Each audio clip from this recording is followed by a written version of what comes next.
नमस्कार। एक और सुबह की शुरुआत आपके साथ भोरे भोर में।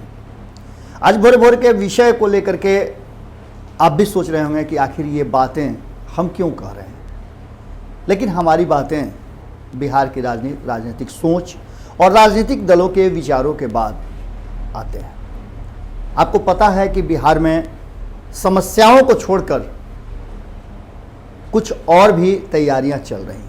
समस्याओं की तैयारियां तो जितनी क्षमता है उस क्षमता के हिसाब से ले, और जब क्षमता की बात आई तो डिजिटल रैली चल रही है और डिजिटल रैली, वर्चुअल रैली के माध्यम से अलग अलग विधानसभाओं तक पहुंचने का जो कार्यक्रम है जनता दल यूनाइटेड का, नीतीश कुमार जी की पार्टी का, सत्ता में भी हैं और वर्चुअल रैली के माध्यम से उनके जो रत्न हैं वो लोगों तक पहुंच रहे हैं और नीतीश कुमार की चीज़ों को, नीतीश कुमार की अच्छाइयों को दिखाने का प्रयास कर रहे हैं, सात निश्चय की बात कर रहे हैं। और इन्हीं सब बातों के दौरान जो सात निश्चय है उसकी तो चर्चा हो ही रही है, लेकिन सबसे ज़्यादा चर्चा हो रही है कि नीतीश का कोई विकल्प नहीं है।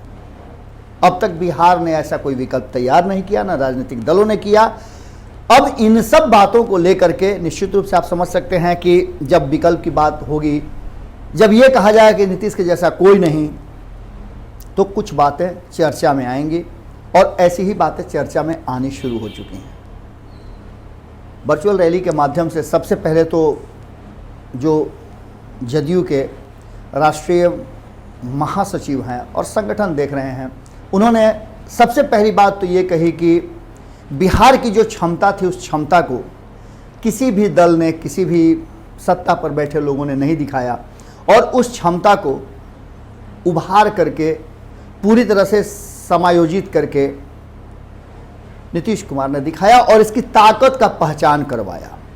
अब ये ताकत की पहचान करवाया, बिहार की क्षमता को दिखाया और ये बातें तो आप मान सकते हैं, लेकिन इसके एवज में आप कह क्या रहे हैं? समझने वाले सब समझ रहे हैं। बिहार क्षमतावान शुरू से ही था। जिस राज्य ने दुनिया का सबसे पहला लोकतंत्र दिया हो, गणराज्य दिया हो, जिस राज्य के लोग दुनिया के बड़े बड़े कंपनियों को चला रहे हों, जिस राज्य में सबसे ज़्यादा आईएएस, आईपीएस और इसके अलावे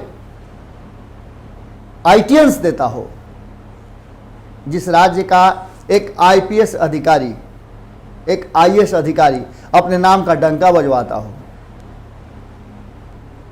उस राज्य की तुलना जिसने आज़ादी की लड़ाई में अपनी सबसे बड़ी योगदान का वाहक बना, उस राज्य में क्षमताओं की हमेशा भरमार रही है।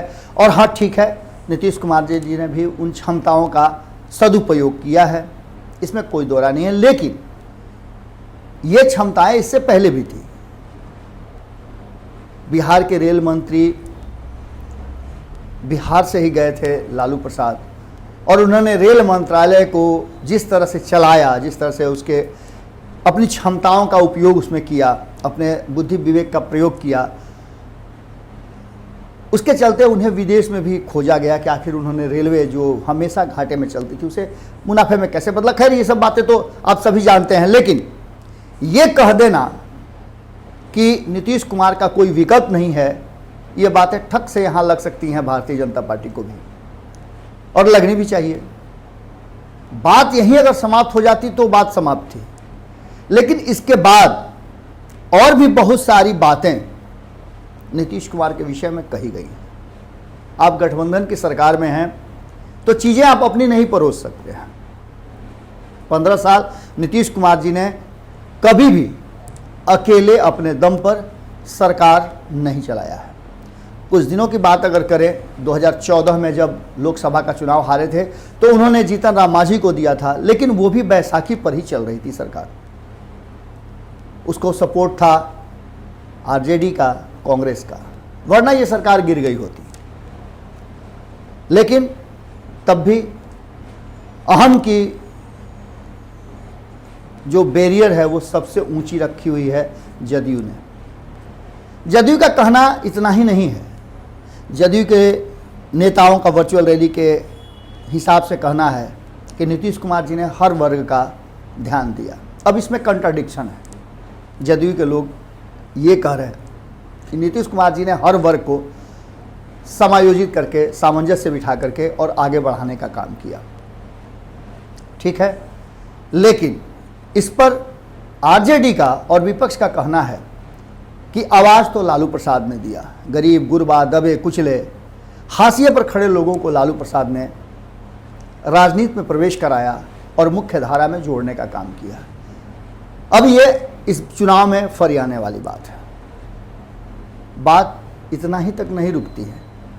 अपनी क्षमता और इस वर्चुअल रैली में खास करके 243 सीटों पर जो विधानसभा के हैं वहाँ तक पहुँचने का प्रयास तो है ही।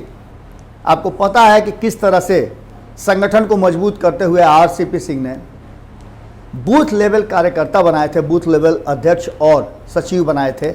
उसके लिए उन्होंने गांधी मैदान में रैली भी किया था। अब उस रैली के सफलता असफलता पर हमारा कोई ये नहीं है, पर जिस तरह से कह रहे हैं सारी चीज़, आरसीपी सिंह का बात आपने सुन लिया। विजेंद्र यादव का कहना हमने आपको बता दिया कि उनका कहना है कि सभी वर्ग और समाज को आवाज़ दिया, प्रतिनिधित्व दिया और उनको समायोजित किया। वहीं अगर बात करें ललन सिंह की, तो उन्होंने साफ तौर पे कहा है कि जदयू के लोग वोट मांगने जाएंगे तो सीना तान करके जाएंगे। अब इस बात का जवाब खुद भारतीय जनता पार्टी, एलजेपी के लोग दे रहे हैं। विपक्ष तो ही बहुत पीछे है। बाढ़, सुखाड़, चमकी बुखार, अस्पताल, दवाई, कमाई, पढ़ाई, इन सब बातों को लेकर के कहीं ना कहीं नीतीश कुमार पर सवाल खड़े हो रहे हैं। अब इन सवालों के बाद 15 साल उनके सत्ता के हो गए, शासन के हो गए। आपने देखा कि किस तरह से भारतीय जनता पार्टी के ही एक नेता हमारे स्टूडियो में आया और उन्होंने जम करके इन 15 सालों में सिर्फ नीतीश कुमार की नहीं, सुशील मोदी की भी जमकर क्लास लगाई और कहा कि अपनी क्षमताओं का प्रयोग कीजिए, अपनी क्षमताओं से लोगों को रूबरू कराइए। आप दूसरे के कमियों को अपनी अच्छाइयों से तुलना नहीं कर सकते हैं। अगर वो अच्छे होते तो फिर जनता उन्हें हटाती क्यों? आपके पास अपना दिखाने के लिए जो है वो जनता को दिखाइए, और यही 2020 के चुनाव का मंत्र भी होगा। इन सब बातों के अलावा आप आगे बढ़िए तो समावेशी विकास की बात की जा रही है। इससे इनकार कोई नहीं कर सकता है कि आपने शुरुआत अच्छी की थी। 2005 में लोगों को लगा था कि बिहार बदलने लगा है, लेकिन फिर वहीं जाकर के ढाक के 3 पात, और आज भी प्रश्न के घेरे में दोनों ही हैं, भारतीय जनता पार्टी हो या फिर नीतीश कुमार हो। एक बार फिर से आप ये कहते हैं कि बिहार में विकास की गंगा बहा दी, विकास का एक नया खाका खींचा। अब इन सब बातों को लेकर के सीधी तौर पे आप जो बातें कहते हैं उसमें 15 साल बनाम 15 साल आखिर क्यों करते हैं? आपने दरकिनार कर दिया कि बीजेपी के पास कोई भी विकल्प नहीं है नीतीश कुमार का। ये बातें हम मान सकते हैं, लोग मान सकते हैं, क्योंकि भारतीय जनता पार्टी पिछले 15 साल से आपके पीछे पीछे चल रही है। एलजेपी आपके साथ पीछे पीछे चल रही है, लेकिन इस बार एलजेपी के तरफ से भी आवाज़ उठे हैं। विपक्ष के कई लोगों ने कहा है कि नीतीश कुमार का विकल्प चिराग पासवान हो सकते हैं। उनकी पार्टी में भी ये आवाज़ें अब उठने लगी हैं। इन बातों को आप दरकिनार कैसे कर सकते हैं और सिरे से जदयू के लोग कैसे खारिज कर सकते हैं? वर्चुअल रैली के दौरान हरिवंश ने कहा कि नीतीश कुमार के खूबियों का, काम का, उनकी सारी अच्छाइयों का दीवारों पे स्लोगन लिखा हुआ है। पढ़ी जा सकती है नीतीश कुमार के अच्छाइयों का, उनके काम का पूरा स्लोगन।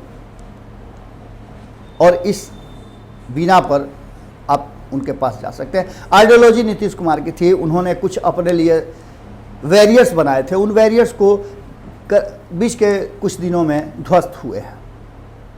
नीतीश कुमार CCC की बात करते थे, लेकिन उन पर कई आरोप लगने लगे हैं, और इनमें से कई आरोप ऐसे हैं जिन्हें आप नकार भी नहीं सकते हैं। इन सब बातों को लेकर के ये जदयू का कह देना कि नीतीश कुमार का विकल्प नहीं है, एक पार्टी के रूप में उनकी बातें मानी जा सकती हैं, लेकिन उन लोगों का क्या करेंगे जो लालू प्रसाद के समर्थक हैं, जो विपक्ष में बैठे हुए हैं और बार बार नीतीश कुमार के विकल्प के रूप में चिराग पासवान को खड़ा कर देते हैं, पप्पू यादव को खड़ा कर देते हैं, और सबसे मजबूती से जो ज़्यादा संख्या लोगों की है वो है तेजस्वी यादव की। नीतीश कुमार के विकल्प के रूप में तेजस्वी यादव को लोग देखने लगे हैं। अब इन सब बातों को लेकर के जदयू का ये कहना कि कोई विकल्प नहीं है नीतीश कुमार का, ये चिंताजनक और सोचनीय प्रश्न सिर्फ विपक्ष के लिए नहीं है, उनके साथ चल रहे भारतीय जनता पार्टी और लोजपा के लिए भी है। चिराग पासवान ने 2 दिन पहले एक बात कही है कि 15 साल से नीतीश कुमार जी बाढ़ मैनेजमेंट कर रहे हैं, उन्हें पता है कि कैसे बाढ़ मैनेज किया जा सकता है। इसको अलग अलग परिप्रेक्ष्य में लिया गया, अलग अलग लोगों ने अलग अलग तरह से इसे विवेचित किया। हमने भी आपको विवेचना सुनाया, रातों रात में आपने देखा ही होगा, लेकिन बात यहीं ख़त्म नहीं होती है। बात यहाँ जाकर के शुरू होती है कि लोकतंत्र में वन वे कम्युनिकेशन नहीं हो सकता है। आप अपनी बातें कह के और जनता की बातें नहीं सुने, ये नहीं हो सकता है। आपने देखा था एक शुरुआत मन की बात को लेकर के प्रधानमंत्री नरेंद्र मोदी ने भी की थी। वो अपने मन की बात कहते थे, लेकिन ये कितना सफल हुआ, ये भारतीय जनता पार्टी के कार्यकर्ता भले ही इस बात को लेकर के बाजा बजाते हों, खूब जम के प्रचार करते हों, लेकिन उनके थिंक टैंक ने कहा कि नहीं, आप अपने मन की बात कहिए लेकिन जनता के मन की सुन करके कहिए। और एक परंपरा शुरू हो गई कि प्रधानमंत्री नरेंद्र मोदी के मन के बात से पहले लोगों के विचार लिए जाते हैं और प्रधानमंत्री खुद उन लोगों के विचार रखते हैं कि फलाने ने ये कहा, चिलाने ने ये कहा, उन्होंने ऐसे कहा, उस बात पर हम ये बात कहना चाहते हैं। टू वे कम्युनिकेशन लोकतंत्र में बहुत ज़रूरी है और नीतीश कुमार ने बहुत कुछ सीखा, जदयू ने बहुत कुछ सीखा, बहुत सारी पार्टियों से सीखा, लेकिन कुछ चीज़ें अभी सीखनी बाकी है। सूचिता की बात करते हैं आप, नए समीकरण की बात करते हैं, नई धारा की बात करते हैं, शानदार नेतृत्व की बात करते हैं, ये सारी बातें सब लोग मान रहे हैं। अगर आपका नेतृत्व सही नहीं होता तो भारतीय जनता पार्टी आपके पीछे पीछे क्यों चलती? अगर आपका नेतृत्व सही नहीं होता तो अधिक सीटें लेकर के 2015 में भी घर से लेकर के परिवार तक, परिवार से लेकर के पार्टी तक झमेला झगड़ा होने के बावजूद लालू प्रसाद आपको दही का टीका लगा करके मुख्यमंत्री की कुर्सी पर बैठाने का जो वादा किए थे वो पूरा क्यों करते हैं? आप में क्षमताएं हैं, इससे कोई इनकार नहीं कर सकता है, लेकिन विकल्प नहीं है, ऐसी बातें आप नहीं कह सकते हैं। जब देश आज़ाद हुआ था, जवाहरलाल नेहरू को जब प्रधानमंत्री इस देश का बनाया गया था, तो यही लोग कहते थे कि इनका कोई विकल्प नहीं है। लाल बहादुर शास्त्री आए, कहा जाता था कि इनसे बेहतर अब नेता इस देश को नहीं मिल सकता है। फिर इंदिरा गांधी आई, कहा गया कि अब इंदिरा गांधी अगर नहीं रही तो इस देश को कौन चलाएगा? तो राजनीति से बहुत दूर रहने वाले राजीव गांधी ने गद्दी संभाली। उन्होंने भी कई ऐसे काम किए जो मील के पत्थर हैं। हम भाजपा और जदयू और कांग्रेस की बात नहीं कर रहे हैं, हम आरजेडी की बात नहीं कर रहे हैं, हम एक ओहदे पर बैठे हुए, सम्मानित पद पर बैठे हुए प्रधानमंत्री की बात कर रहे हैं। जब राजीव गांधी का असामयिक, उसको निधन नहीं कह सकते हैं आप, उनकी हत्या हुई, तब जा कर के कहा गया कि विकल्प कौन है। बहुत सारी बातें होने लगी, चिंताएं होने लगी कि कहीं सोनिया गांधी न बैठ जाएं, विदेशी हैं वो, ये भी बातें कही गई। लेकिन विकल्प के रूप में मनमोहन सिंह आए और मनमोहन सिंह ने भी बहुत अच्छा 2 टर्म इस देश के प्रधानमंत्री का कार्यकाल निभाया। कहा गया कि मनमोहन सिंह के बाद कौन? नरेंद्र मोदी आ गए। इस बीच में भी बहुत सारे लोग आए, चंद्रशेखर आए, बहुत सारे लोग आए, देवगौड़ा आए। इन सब को देखते हुए विकल्प हमेशा खुला रहता है, विकल्प हमेशा रहता है। जब लालू प्रसाद को चारा घोटाले में सजा हुई तो कहा गया कि कौन बनेगा बिहार का मुख्यमंत्री?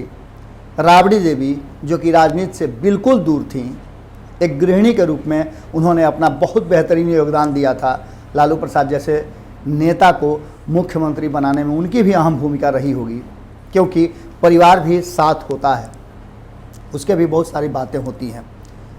उस राबड़ी देवी को लालू प्रसाद ने बिहार का मुख्यमंत्री बनाया और उन्होंने भी शासन चला के दिखाया।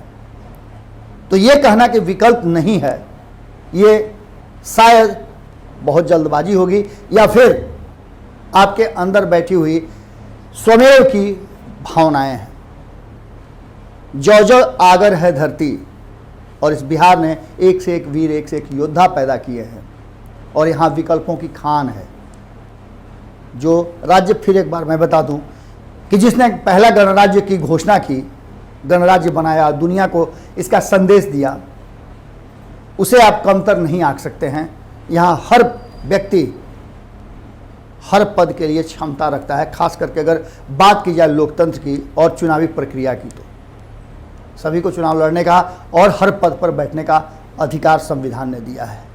अब इन सब बातों के बीच में एक बात तो तय मानी जा रही है कि 2020 के चुनाव में जदयू को भले विकल्प नजर नहीं आता हो, लेकिन बिहार को जानने वाले, बिहार का विश्लेषण करने वाले सभी को पता है कि विकल्पों की भरमार है, और विकल्प तो उन्हीं के पास सामने खड़ा है।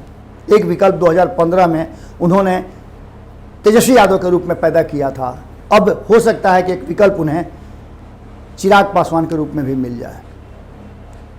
आज के भोरे भोर में यही विराम देते हैं, पर कल फिर आपसे मुलाकात होगी। खबरों का सिलसिला लगातार जारी है भारत लाइव पे। भारत लाइव को आपका साथ चाहिए, आपके परिवार का साथ चाहिए, आपके समाज का साथ चाहिए, क्योंकि परिवार से समाज बनता है, समाज से राज्य बनता है, राज्य से देश बनता है, और देश से ये सृष्टि बनती है, और भारत लाइव इसका एक अंश है। सब्सक्राइब जरूर करवाइएगा अपने परिचितों से, अपने दोस्तों से, क्योंकि अच्छी और सच्ची खबरों के साथ साथ बहुत सारे ऐसे तस्वीर जो आपके लिए सच का पूरा परिदृश्य सामने लाते हैं, आईना की तरह आपको दिखाते हैं। जो है, जैसा है, वो यही है। सब्सक्राइब करने के बाद ऑल का ऑप्शन जरूर क्लिक कर दीजिएगा घंटी के साथ, जिससे कि सभी खबरें आपको मुफ्त में प्राप्त होती रहेंगी। नमस्कार। बढ़ाएं अपना कदम सक्सेस की ओर शिखर करियर इंस्टीट्यूट के साथ। शिखर करियर इंस्टीट्यूट पूर्वी भारत में एकमात्र कोचिंग संस्थान जो एक्सक्लूसिवली है मेडिकल एंट्रेंस एग्जाम के लिए।